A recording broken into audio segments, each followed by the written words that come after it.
ओम श्री गणेशाय नमः। जय माता जी भक्तजनों, स्वागत है आप सभी का श्रीमद् देवी भागवत महापुराण की कथा में। आज हम प्रथम स्कंद का चौथा अध्याय शुरू कर रहे हैं।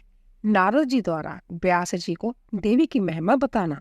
ऋषिगण बोले, हे सौम्या, महर्षि व्यास की किस पत्नी से सुखदेव जी का उत्पन्न हुए, उनका जन्म किस प्रकार हुआ और किस प्रकार से उन्होंने इस साहित्य अदन किया। आपके द्वारा ही वह ओनिज कहे गए हैं, तो फिर अग्नि से उनकी उत्पत्ति कैसे हुई? हे महामते, इसमें हमें महान संशय हो रहा है, आप उसका समाधान करें। हम लोगों ने पहले ही सुना है कि महातपस्वी सुखदेव जी गर्भ जोगी थे। ऐसी स्थिति में उन्होंने इतने विस्तृत प्राण श्रीमद् देवी भागवत का अध्ययन कैसे कर लिया? सूत जी बोले, प्राचीन काल में एक समय सत्यवती के पुत्र व्यास जी सरस्वती नदी के किनारे अपने आश्रम में गौरव पक्षी का जोड़ा देखकर आश्चर्यचकित हो गए। अंडे से तत्काल पैदा हुए लाल मुख वाले सुंदर अंगों वाले एवं पंख रहित शिशु को घोंसले में ही छोड़कर वे दोनों उड़ गए और अंतित परिश्रम से चारा लाकर उस शिशु के चोंच में डालते हुए दोनों पक्षी अंत्यत आहत युक्त होकर उस शिशु के अंगों को अपने अंगों से रगड़ते हुए प्रेम पूर्वक उसके सुंदर मुख को चूम रहे थे। व्यास जी उस शिशु में उन दोनों पक्षियों का ऐसा अद्भुत प्रेम देखकर चिंता में पड़ गए और मन ही मन सोचने लगे, यदि अपने पुत्र के प्रति पक्षियों में ऐसा प्रेम दिखाई दे रहा है, तो अपनी सेवा का फल चाहने वाले मनुष्यों में ऐसा प्रेम व्यवहार होने में आश्चर्य ही क्या है? क्या ये दोनों पक्षी इसका सुख साधन स्वरूप व्यवहार करके संभ्या सुखी रहते हुए इसकी बधू का सुंदर मुख देख पाएंगे? क्या इनकी वृद्धावस्था में यह धर्मनिष्ठ पुत्र पुण्य प्राप्ति के लिए इन दोनों की सेवा करेगा? धन आदि अर्जित करके क्या यह अपने माता पिता को संतुष्ट रखेगा? और इनकी मृत्यु के उपरांत क्या इनका विधि पूर्वक प्रेत कर्म करेगा? अथवा क्या गया तीर्थ जाकर जय बालकों के श्राद्ध आदि कर्म करके उनका आदर करेगा तथा उनके परलोक साधन हेतु क्या यह विधि पूर्वक निरुक्त उत्सर्ग नील वृषभ छोड़ने का कर्म करेगा? पुत्र के शरीर का आलिंगन और विशेष रूप से उसका लालन पालन इस संसार में सभी सुखों में उत्तम सुख कहा गया है। पुत्र रहित मनुष्य की ना तो सदगति होती है और ना तो उसे स्वर्ग की ही प्राप्ति होती है। अंततः परलोक साधन के लिए पुत्र से बढ़कर अन्य कोई उपाय नहीं है। मनु आदि ऋषियों ने भी धर्मशास्त्रों में कहा है कि पुत्रवान मनुष्य स्वर्ग प्राप्त करता है और पुत्रहीन व्यक्ति को स्वर्ग प्राप्ति कभी भी नहीं होती है। इस बात में अनुमान की कोई आवश्यकता ही नहीं है, अपितु यह प्रत्यक्ष रूप में भी देखा जाता है। साथ ही यह वेद स्मृति आदि का भी सनातन वचन है कि पुत्रवान मनुष्य पापों से मुक्त हो जाता है।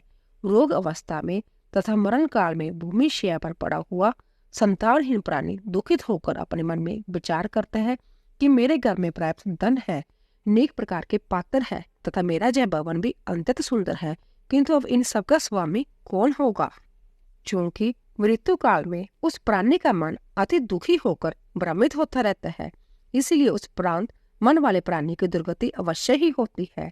इस प्रकार अनेक चिंतन करके और बार बार लंबी तथा गर्म सांसें लेकर सत्यवती पुत्र व्यास जी का मन अंतित खिन्न हो गया।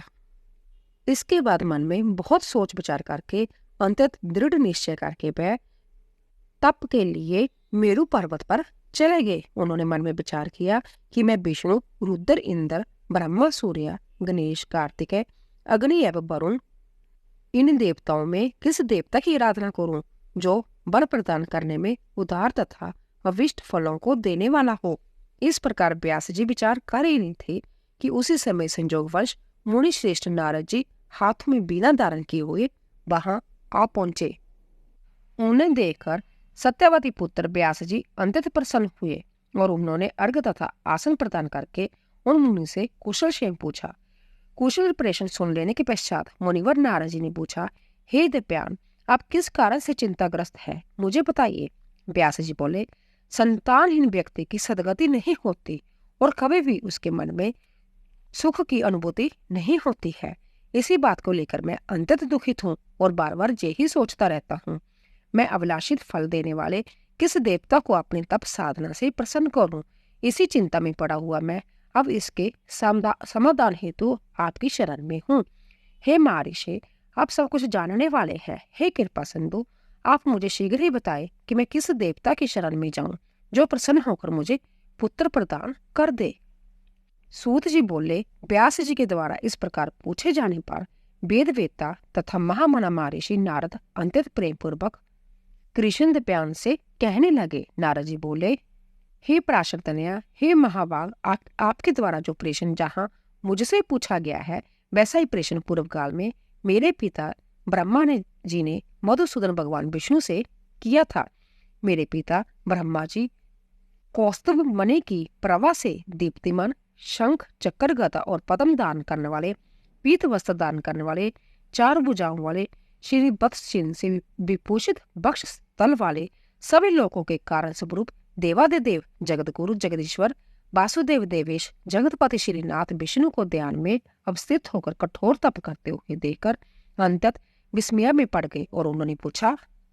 ब्रह्मा जी बोले, हे देवादिदेव, हे जगन्नाथ, हे भूत भविष्य वर्तमान के स्वामी, आप किस लिए जय कठोर तपस्या कर रहे हैं? हे जनार्दन, आप किसके ध्यान में लीन हैं? हे देवेश, जय देखकर मैं परम विस्मय में पड़ गया हूँ कि समस्त विश्व का स्वामी होते हुए भी आप ऐसा ध्यान कर रहे हैं। भला इससे बढ़कर अन्य कौन सी विचित्र बात होगी? आपके नाभि कमल से प्रादुर्भूत होकर मैं संपूर्ण लोकों के कर्ता के रूप में अधिनिष्ठ हूँ। हे लक्ष्मीपते, आपसे भी श्रेष्ठतर कौन देवता है? उस देवता को मुझे बताइए। हे जगन्नाथ, मैं तो यही जानता हूँ कि आप ही आतिश गुरु, सबके कारण, निर्माता, पालनकर्ता, सहारक तथा सभी कार्यों को संपादित करने वाले हैं। हे महाराज, आपकी इच्छा से ही मैं इस जगत के रचन कार्य में प्रवृत्त होता हूँ और सदा आपके ही आदेश से शंकर जी प्रलय अवस्था में जगत का संहार करते हैं। हे ईश्वर, आपकी आज्ञा से सूर्य आकाश में नियमित रूप से भ्रमण करता है, शुभ तथा अशुभ हवा चलती है, अग्नि ताप धारण करती है और मेघ वृष्टि करते हैं। आप किस देवता का ध्यान कर रहे हैं? यह मेरी महती शंका है। मैं तो तीनों लोकों में आपसे बढ़कर अन्य किसी देवता को नहीं जानता हूँ। हे सुव्रत, मैं आपका भक्त हूँ, अंत कृपा करके अपनी तपस्या का रहस्य बताइए, क्योंकि यह सर्वविदित है कि महान लोग अपने भक्तों से कुछ भी गोपनीय नहीं रखते हैं। ब्रह्मा जी का वचन सुनकर भगवान विष्णु उनसे बोले, हे ब्राह्मण, आपको अपने मन की बात बताता हूँ, आप उसे एकाग्रचित्त होकर सुने। जबकि सभी देवदानव और मानव यही जानते हैं कि आप जगत की रचना में, मैं जगत के पालन और शिवजी जगत के संहार के परम कारण है, तथापि वेद तत्व ज्ञान विद्यान जय तर्कना करते हैं कि किसी शक्ति के द्वारा ही आप सृष्टि के करता है। मैं बढ़ता हूँ और शंकर जी हरता है। जगत की रचना के लिए आप में राजसी शक्ति विद्यमान है, मुझ में सात्विक शक्ति स्थित है तथा शिवजी में तामसी शक्ति बनाई गई है। उस शक्ति के न रहने पर आप ना तो सृष्टि रचना कर सकते हैं, ना मैं पालन कार्य करने में समर्थ हो सकता हूँ और ना तो शंकर संहार कर सकते हैं। हे विभो, हम सभी निरंतर उसी शक्ति के अधीन रहते हैं। हे सुव्रत, अब प्रत्यक्ष तथा परोक्ष से संबंधित दृष्टांत भी आप सुनाइए। इसमें कोई संशय नहीं कि मैं प्रतंत्र होकर शेष शैया पर शयन करता हूँ और उसी शक्ति के अधीन होकर समय पर काल का वशवर्ती होकर मैं शयन से उठता हूँ। उसी शक्ति का अवलंबन प्राप्त कर मैं सदा तप शरण करता रहता हूँ। मैं कभी लक्ष्मी के साथ सुखपूर्वक व्यवहार करता हूँ और कभी दानवों के साथ अत्यंत भीषण शरीर को चूर्ण कर देने वाला तथा लोगों को व्यावृत कर देने वाला युद्ध भी करता हूँ। हे धर्मग, आप जय तो प्रत्यक्ष जानते हैं कि पूर्व समय में मेरे द्वारा उस महासिंधु में 5000 वर्षों तक भीषण बाहुयुद्ध किया गया था। हे देव, कान की मेल से उत्पन्न अंत्यत दुष्ट मदोमंथ तथा अहंकारी मोदु केटव नामक दोनों दानवों का मैंने देवी की कृपा से ही संहार किया था। हे महाभाग, क्या आप उस समय कारण स्वरूपा मां शक्ति को नहीं जान पाए थे? अंत्य बार बार क्यों पूछ रहे हो? उसी शक्ति की इच्छा से मैं परम पुरुष के रूप में महासागर में विचरण करता हूँ और विभिन्न युगों में कच्छप, बराह, नरसिंह तथा वामन के रूप में अवतरित होता रहता हूँ। तिर्यक जोनि में उत्पन्न होना किसी के लिए भी प्रिय नहीं होता। मैं अपनी इच्छा से वामन, बराह आदि जोनियों में उत्पन्न नहीं होता हूँ, अपितु इसमें उसी शक्ति की प्रेरणा ही परम कारण है। भला ऐसा कौन होगा जो लक्ष्मी के साथ सुखदायक विहार का त्याग करके मत्स्य आदि नीच योनियों में जन्म लेगा? यदि मैं स्वतंत्र होता तो शैया को छोड़कर गरुड़ रूपी आसन पर बैठकर महाभयंकर युद्ध क्यों करता? हे यज, प्राचीन काल में एक बार आपके समक्ष ही धनुष की प्रत्यंचा टूट जाने के कारण मेरा सिर छिन्न हो गया था। तब शिल्पकारों में श्रेष्ठ आपने फिर से मेरे दड़ पर घोड़े का सिर जोड़ दिया था। हे लोक निर्माता, उसी समय से मैं हयग्रीव नाम से लोक प्रसिद्ध हुआ। यह सब आपके सामने घटित हुआ था। यदि मैं स्वाधीन होता तो संसार में यह विडंबना कैसे होती? अतएव मैं स्वतंत्र नहीं हूँ, अपितु सर्वथा उसी शक्ति के अधीन हूँ। मैं निरंतर उसी शक्ति का ध्यान करता रहता हूँ और मैं इसके अतिरिक्त अन्य कुछ भी नहीं जानता। नारद जी बोले, हे व्यास जी, भगवान विष्णु ने ब्रह्मा जी से इस प्रकार कहा था। हे मुनिश्रेष्ठ, मेरे पिता ब्रह्मा जी ने भी वह सब बातें मुझसे कही थी। अंत आप भी कल्याणकारी पुत्र प्राप्ति के उद्देश्य से सर्वथा संशयरहित होकर अपने हृदय कमल में देवी भगवती के चरण बिंद का ध्यान कीजिए। वह देवी आपके समस्त अभिलिषित फलों को अवश्य प्रदान करेगी। सूत जी बोले, नारद जी के ऐसा कहने पर सत्यवती पुत्र व्यास जी देवी के चरण बिंद में अपना ध्यान केंद्रित करते हुए तपश्चर्या हेतु पर्वत पर चले गए। 5वां अध्याय। भगवती लक्ष्मी के शाप से विष्णु का मस्तक कट जाना, वेदों द्वारा स्तुति करने पर देवी का प्रसन्न होना, भगवान विष्णु के हयग्रीव अवतार की कथा। ऋषिगण बोले, हे सूत जी, हमारा चित्त संदेह रूपी सागर में पूर्णतः डूबता जा रहा है, क्योंकि आपने महान आश्चर्यजनक तथा संसार को विस्मित कर देने वाली जय बात कह दी कि विष्णु के शरीर से उनका सिर अलग हो गया था और वह सर्वपालक जनार्दन पुण्य हयग्रीव हो गए थे। वेद भी जिन भगवान विष्णु का स्तवन करते हैं, समस्त देवता जिनका आश्रय ग्रहण करते हैं, जो आदि देव है, जगत के स्वामी है और सभी कारणों के भी कारण है, देव योग से उनका भी मस्तक कैसे कट गया? हे मामते, वह सब आप हमसे विस्तार पूर्वक शीघ्र कहिए। सूत जी बोले, हे मुनियों, आप सभी लोग एकाग्रचित होकर परम तेजस्वी देवादिदेव भगवान विष्णु का चरित्र सुनिए। किसी समय वह सनातन देव विष्णु 10,000 वर्षों तक भीषण युद्ध करके अंततः थक गए थे। तदंतर एक समतल तथा शुभ स्थान पर पद आसन लगाकर पृथ्वी पर स्थित प्रत्यंचा चढ़े हुए धनुष पर कंठ प्रदेश गर्दन टिकाए हुए उस धनुष की नोक पर बार देकर लक्ष्मीपति भगवान विष्णु सो गए और थकावट के कारण देव योग से उन्हें गहरी नींद आ गई। कुछ समय बीतने के बाद ब्रह्मा, शिव तथा इंद्र से सभी देवता जग करने को उद्युत हुए। वह सब देव कार्य की सिद्ध हेतु जगों के अधिपति जनार्दन भगवान विष्णु के दर्शनार्थ बैकुंठ लोक गए। उस समय उन्हें वहां न देखकर वह देवतागण ज्ञान दृष्टि से देख करके वहां पहुंचे जहां भगवान विष्णु विराजमान थे। वहां उन्होंने सर्वव्यापी भगवान विष्णु को जोग निद्रा के वशीभूत होकर अचेत पड़ा हुआ देखा। तब वह देवगण वहीं रुक गए। सभी देवताओं के वहां रुक जाने के बाद जगतपति विष्णु को निद्रा मगन देखकर ब्रह्मा, रुद्र आदि प्रमुख देवता अंतत चिंतित हुए।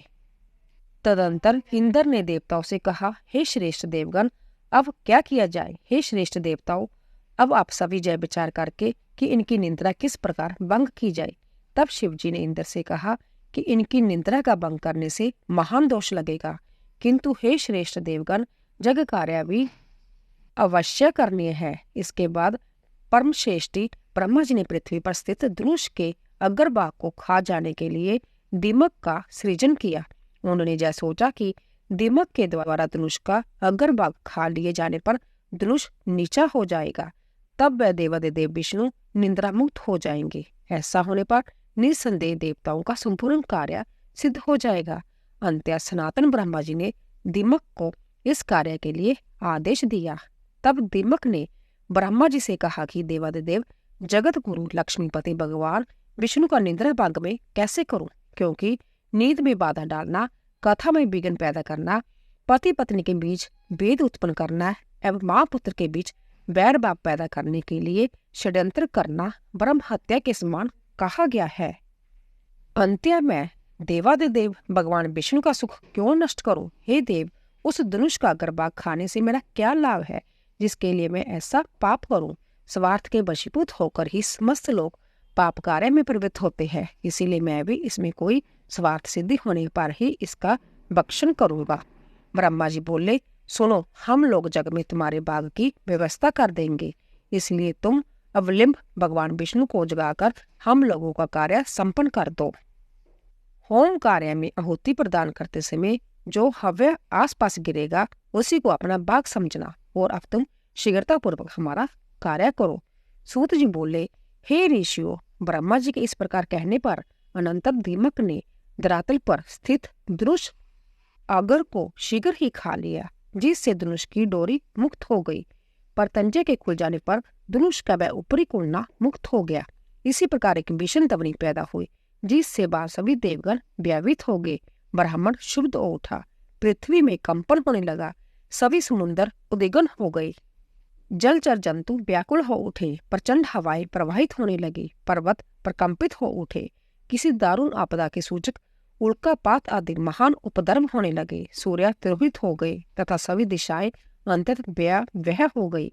जैसा देखकर देवता लोग चिंतित होकर सोचने लगे कि इस दुर्दिन में अब क्या होगा। हे तपस्वियों, वह देवतागण ऐसा सोच ही रहे थे कि क्रीट कुंडल सेठ देवादिदेव भगवान विष्णु का सिर कटकर कहीं चला गया।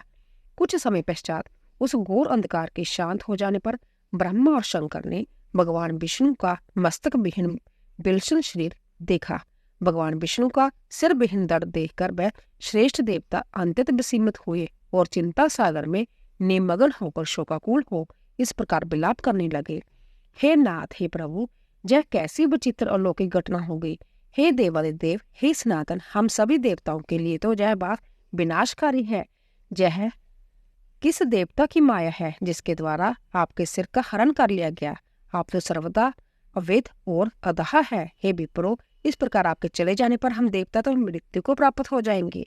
हम लोगों के प्रति आपका कैसा स्नेह था, हम लोग स्वार्थ के कारण ही रुदन कर रहे हैं। संकट की जब स्थिति ना तो दैत्यों ने, ना यक्षों ने और ना ही राक्षसों से ही पैदा की है, और बीते हम देवताओं ने ही जब विघ्न उत्पन्न किया है। तथापि हे रमापति, इसमें किसका दोष समझा जाए? हम सभी देवता प्राश्चित हैं। हम इस समय क्या करें और कहाँ जाएं? हे देवेश, हम मूढ़ बुद्धि वाले देवताओं के लिए अब कहीं भी कोई शरण नहीं है। जय कोई सात्विक, राजसी अथवा तामसी माया भी नहीं है जिसके द्वारा आप मायापति जगत गुरु का सिर कटा गया है। तब शिव सहित समस्त देवताओं को करुण कर्तन करते हुए देखकर वेद वेताओं के श्रेष्ठ देवगुरु बृहस्पति ने उन्हें तावना देते हुए कहा, हे महाभागो, अब इस प्रकार क्रंदन से क्या लाभ है? इस समय तो विवेक का आश्रय लेकर कोई उपाय करना चाहिए। हे देवेंद्र, भाग्य और पुरुषार्थ दोनों ही समान श्रेणी के हैं, फिर भी उपाय करना ही चाहिए और वह देवयोग से ही सफल होता है। इंद्र बोले, अनर्थकारी पुरुषार्थ को धिक्कार है। मैं तो देव को श्रेष्ठ मानता था, क्योंकि हम देवताओं के देखते देखते विष्णु का सिर कट गया। ब्रह्मा जी बोले, काल द्वारा जो भी शुभाशुभ कर्मों का फल निर्धारित है उसे अवश्य ही भोगना पड़ता है। भाग्य का अतिक्रमण कौन कर सकता है? प्रत्येक प्राणी काल कर्म के अनुसार सुख दुख भोगता है, इसमें कोई संदेह नहीं। जिस प्रकार पूर्व काल में काल की प्रेरणा से शंकर जी ने मेरा मस्तक काट दिया था, उसी प्रकार शाप के कारण शिव जी का लिंग कटकर गिर गया था, और उसी प्रकार आज विष्णु का सिर कटकर लवन सागर में जा गिरा है। देवयोग से ही इंद्र को अविशेषर भोगों की प्राप्ति हुई, उन्होंने दुख भोगना पड़ा, वह स्वर्ग से च्युत हो गए और मानसरोवर के कमल में रहने लगे। इस संसार में जब इन महाभाग देवताओं को भी दुख का भोग करने के लिए विवश होना पड़ा है, तो फिर दुख भोगने से भला कौन वंचित रह सकता है? अतएव आप लोग शोक का परित्याग कर दे और उन महामाया विद्या रूपा सनातनी ब्रह्म विद्या तथा जगत को धारण करने वाली देवी का ध्यान कीजिए, जिनके द्वारा यह चराचर संपूर्ण त्रिलोक व्याप्त है। वह निर्गुणा प्राप्त करती हम लोगों का समस्त कार्य सिद्ध कर देगी। सूत जी बोले, हे मुनियों, देवताओं से इस प्रकार कहकर ब्रह्मा जी ने कार्य की सिद्धि कामना से अपने सम्मुख सशरीर विद्यमान वेदों को आदेश दिया। ब्रह्मा जी बोले, आप लोग समस्त कार्यों को सिद्ध करने वाली परम्बा ब्रह्म विद्या सनातनी तथा निगुण अंगों वाली महामाया स्तवन कीजिए। उनका जय वचन सुनकर समस्त सुंदर अंगों वाले वेद जगत की आधार से रूपा तथा ज्ञानमय उन महामाया की स्तुति करने लगे। वेदों ने कहा, हे देवी, हे महामाया, हे शिवे, हे निर्गुणे, हे सर्वभूतेशी, हे शिव कामरथ, प्रद्यानी माता आपको नमस्कार है। आप सभी प्राणियों को आश्रय देने के लिए पृथ्वी स्वरूपा है। ओंकार में अर्धमात्रा के रूप में आप ही विराजमान हैं। आप गायत्री, भुवै स्वाहा, आदि व्याप्ति, जय विजया, दात्री, लजा, कीर्ति, सिरपाहा, आप दया सब कुछ ही हैं। हे अम्बे, आप तीनों लोगों की रचना, तंत्र में दक्ष, करुण से युक्त सभी प्राणियों की माँ, विद्या कल्याणी, सभी प्राणियों की हित साधिका, सब श्रेष्ठ, निपुण तथा संसार का क्लेश दूर करने वाली हैं। आपकी हम स्तुति करते हैं। ब्रह्मा, शंकर, विष्णु, इंद्र, सरस्वती, अग्नि, सूर्य तथा सभी भुवनों के स्वामी आपके द्वारा ही निर्मित किए गए हैं। अंत्य उनकी अपनी कोई विशेषता नहीं है। आप ही सभी चराचर जगत की माता है। हे जननी, जब आप जगत की रचना की कामना करती हैं, तब आप सर्वप्रथम ब्रह्मा, विष्णु, महेश इन प्रमुख देवताओं का सृजन करती हैं। उन्हीं के माध्यम से एकमात्र आप ही जगत का सृजन, पालन एवं सहारा कार्य पूर्ण करती हैं। हे देवी, आप में संसार का लेश मात्र भी नहीं रहता। हे देवी, संपूर्ण संसार में ऐसा कोई भी निर्गुण प्राणी नहीं जो आपके रूप को जान सके, और ना तो ऐसा कोई योग्य मनुष्य है जो आपके नामों की संख्या की गणना करने में समर्थ हो। जो थोड़ी सी जल का संतरण करने में असमर्थ है, वह बुद्धि संपन्न मनुष्य भला महासागर को पार करने में कुशल कैसे होगा। हे भगवती, आपके अंतहीन वैभव को जान सकने में देवताओं में कोई भी समर्थ नहीं है। एकमात्र आप समस्त विश्व की माता हैं। आप अकेले ही इस संपूर्ण मिथ्या जगत की रचना कैसे करती हैं। हे देवी, एकमात्र वेद वाक्य ही आपके इस सृष्टि कार्य की प्रमाणिकता सिद्ध करते हैं। हे भगवती, समग्र जगत की परम कारण स्वरूपा होती हुई भी आप इच्छा रहित हैं। ओ, आपका अद्भुत चरित्र हमारे मन को वसीमत कर देता है। समस्त वेदों से भी आगे आपके गुण एवं प्रभावों का वर्णन हम लोग भला किस प्रकार कर सकते हैं, क्योंकि संभव आप भी अपने परम तत्व को नहीं जानती। हे जननी, क्या आप भगवान विष्णु के शिरोछेदन की घटना नहीं जानती। हे शिवे, अथवा क्या यह जानकर भी आप मधुचित विष्णु की शक्ति की परीक्षा करना चाहती हैं। हे माता, अथवा क्या यह विष्णु के महान पाप समूह का फल है, किंतु आपके चरण कमलों का भजन करने में निपुण प्राणी से तो पाप हो ही नहीं सकता। हे माता, आप इस देव समूह की बारी अपेक्षा क्यों कर रही हैं। भगवान विष्णु के मस्तक कटने की घटना हमारे लिए अत्यंत आश्चर्यजनक तथा महान कष्टदायक बात है। हे माता, आप जनरूपी दुख का नाश करने में कुशल है। अब हम जय नहीं जान पा रहे कि विष्णु के सिर संयोजन में विलंब क्यों हो रहा है। हे देवी, सभी देवताओं के देव तत्व विमानी रूपी दोष को अपने मन में समझकर आपने ही ऐसा किया है, अथवा देवजन्य दुष्कृत्यों को विष्णु में स्थापित किया है, अथवा विष्णु को संग्राम विजय करने का हंकार हो गया था, जिसे अतिशीघ्र दूर करने के लिए आपने जय लीला रची है। हे माता, हम आपके मनोभावों को समझने में पूर्णतः असमर्थ हैं। हे भगवती, अथवा युद्ध में पराभूत किए गए दैत्यों ने किसी मनोहर तीर्थ में घोर तपस्या करके आपसे वरदान प्राप्त कर लिया है, जो विष्णु के सिर कटने का कारण बना। हे भवानी, अथवा विष्णु को सिर विहीन रूप में देखने के लिए आप इस समय कोई विनोद कर रही हैं। हे आदे, आप सिंधु सूता लक्ष्मी पर किसी कारण से आक्रोशित तो नहीं है। आप उन्हें स्वामी विहीन किस लिए देखना चाह रही हैं। आप अपने ही अंश से प्रादुर्भूत लक्ष्मी का अपराध क्षमा करें और भगवान विष्णु को जीवन दान देकर रमा को प्रसन्न कर दे। जगत के समस्त कार्यों को संपादित करने में प्रमुख भूमिका वाले अतिशय प्रभावशाली जय देवता आपको निरंतर नमस्कार करते हैं। हे देवी, सर्वलोकतापति विष्णु को जीवित करके आप देवताओं को शोक सागर से पार कीजिए। हे अम्बे, भगवान विष्णु का सिर छिन्न होकर कहाँ चला गया, जय हम नहीं जानते, और इस समय इन्हें जीवित करने के लिए अन्य कोई जुक्ति भी नहीं सूझ रही।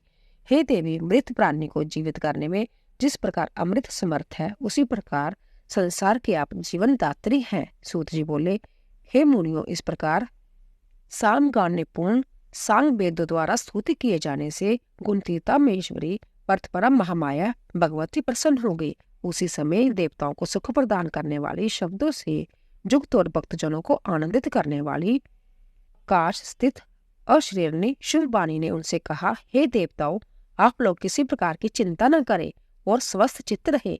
हे अमरगण, इन वेदों के भावपूर्ण स्तवन में परम प्रसन्न हो गई हूँ। इसमें लेश मात्र भी संदेह नहीं है। मनुष्य लोक में जो प्राणी इस स्तुति में मेरी आराधना करेगा अथवा भक्ति पूर्वक इसका पाठ करेगा, उसकी समस्त कामनाएं पूर्ण हो जाएगी।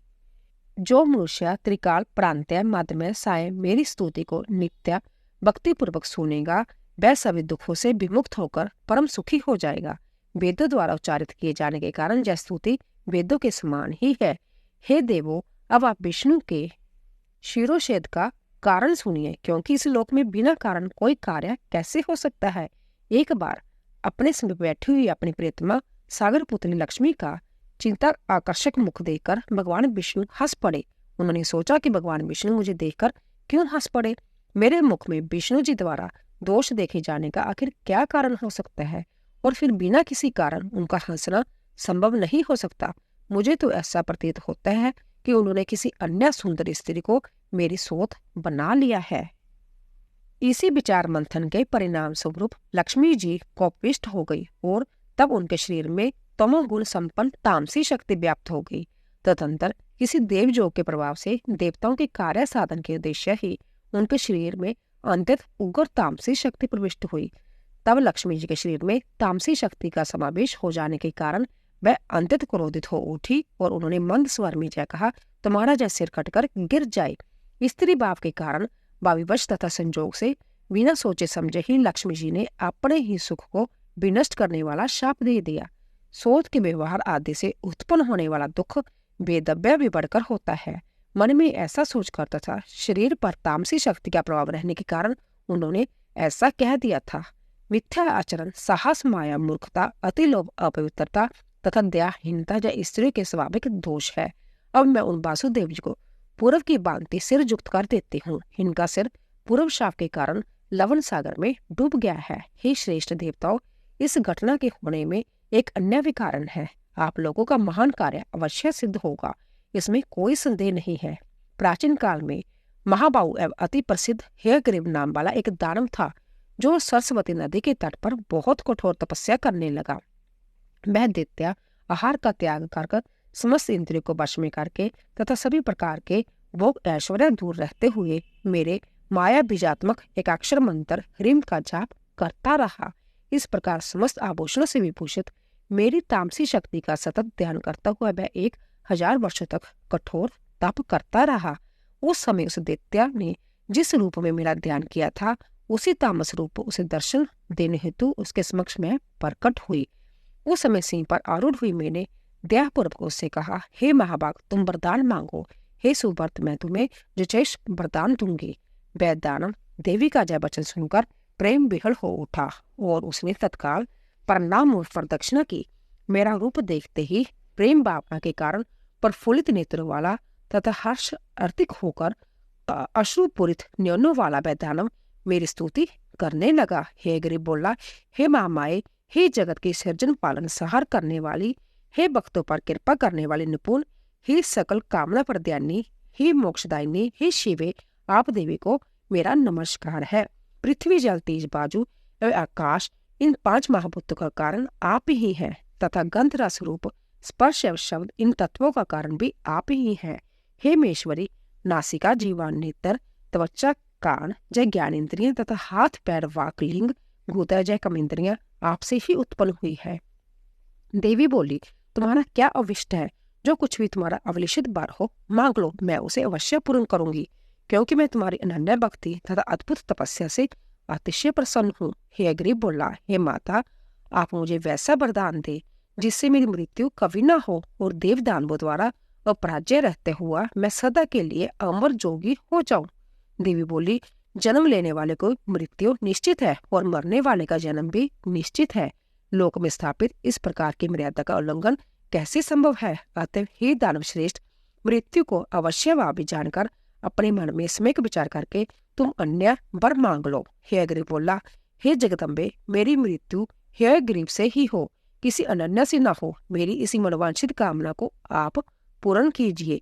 देवी बोली, हे महाभाग, आपके घर जाकर अब तुम सुखपूर्वक राज्य करो। हे गरीब के अतिरिक्त अन्य किसी से भी तुम्हारा कदापि मृत्यु नहीं होगी। उस दैत्य को जय प्रदान देकर मैं अंतर्धान हो गई और वह भी परम प्रसन्न होकर अपने घर लौट आया। वह दुष्ट आत्मा इस समय मुनिजनों तथा वेदों को हर प्रकार पीड़ित कर रहा है और तीनों लोकों में कोई भी ऐसा नहीं है जो उसका सहार कर सके। अंत्यतवष्टा इस अशव का मनोहर सिर अलग करके उसे इन सिर विहीन विष्णु के तट पर संशोषित कर दो। फिर देवताओं के कल्याणार्थ भगवान हयग्रीव उस पापात्मा अत्यंत क्रूर तथा दानवी स्वभाव वाले महाअसुर हयग्रीव का सहार करेंगे।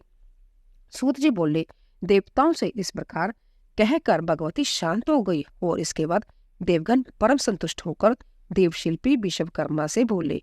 देवताओं ने कहा, आप विष्णु के तट पर घोड़े का सिर जोड़कर देवताओं का कार्य कीजिए। वह भगवान हयग्रीव ही दानव श्रेष्ठ दैत्य का वध करेंगे।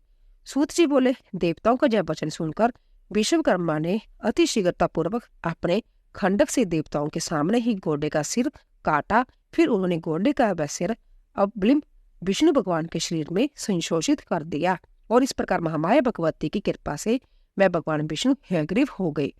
कुछ समय बाद उन भगवान हयग्रीव अहंकार के मद से चूर उस देव शत्रु दानव का युद्ध भूमि में अपने तेज से वध कर दिया।